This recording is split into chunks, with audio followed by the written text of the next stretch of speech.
Organisasi siswa intrasekolah atau biasa kita sebut OSIS dan komunitas merupakan wadah yang memungkinkan peserta didik untuk berpartisipasi dalam pengelolaan dan pengembangan kegiatan di sekolah. OSIS dan komunitas bertujuan untuk mewakili suara dan kepentingan siswa dalam lingkungan pendidikan, mengembangkan kepemimpinan, serta meningkatkan rasa tanggung jawab dan keterlibatan siswa dalam kegiatan di SMA Sedes Sapientia Semarang. Oleh sebab itu, untuk meneruskan generasi sebelumnya, dilakukan latihan dasar kepemimpinan regenerasi OSIS dan komunitas. Dengan tujuan untuk membangun kerjasama dan meningkatkan keterampilan siswa yang terlibat dalam organisasi, serta mempersiapkan generasi penerus OSIS dan komunitas yang dapat menjalankan tugas mereka dengan lebih baik, meningkatkan kualitas kepengurusan, dan memastikan keberlanjutan organisasi tersebut.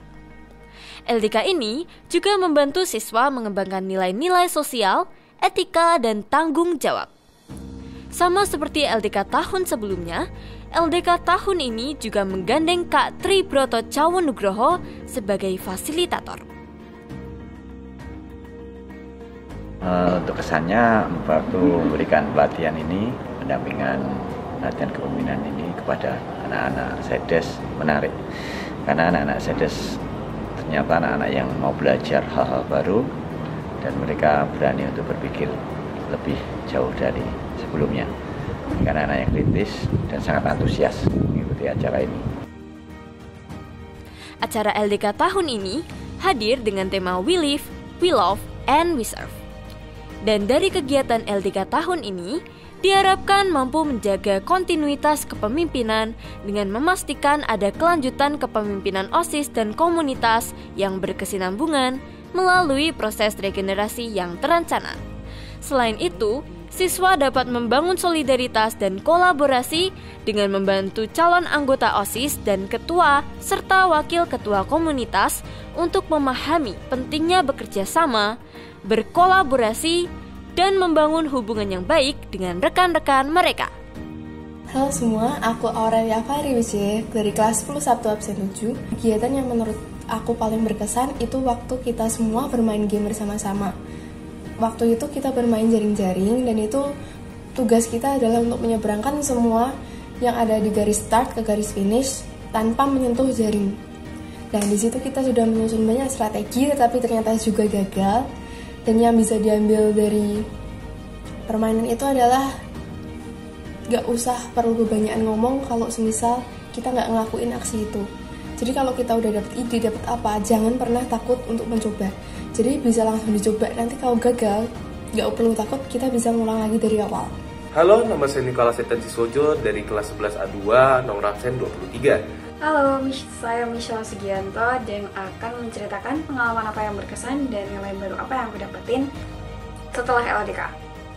Selama menjalani LDK Oskom, tentunya ada banyak sekali hal yang dapat saya ambil untuk lebih berkembang lagi secara pribadi.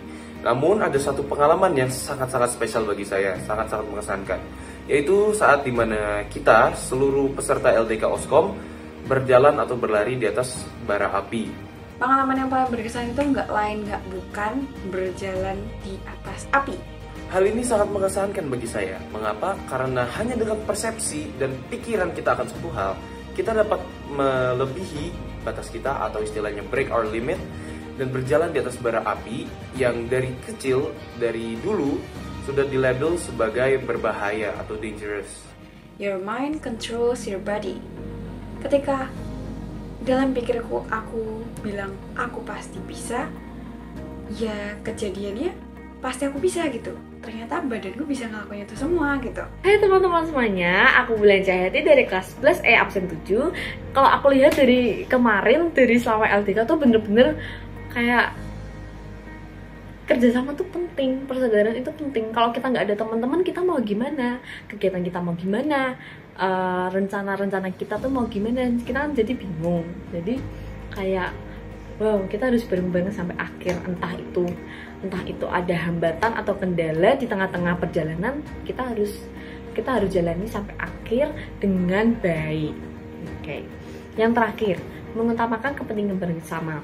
Menurutku ini paling penting, karena nanti kalau di tahun 2023-2024 untuk mengurus program kerja di komunitas ini penting banget, karena kan program kerja kan nggak cuma buat nggak buat kita doang yang pengurus, tapi kan untuk khalayak umum juga. Jadi kita harus berpikir untuk mengutamakan kepentingan bersama, jadi tidak boleh mengutamakan kepentingan sendiri. Nah gitu, jadi kita harus juga memikirkan orang lain juga, nggak cuma diri sendiri gitu.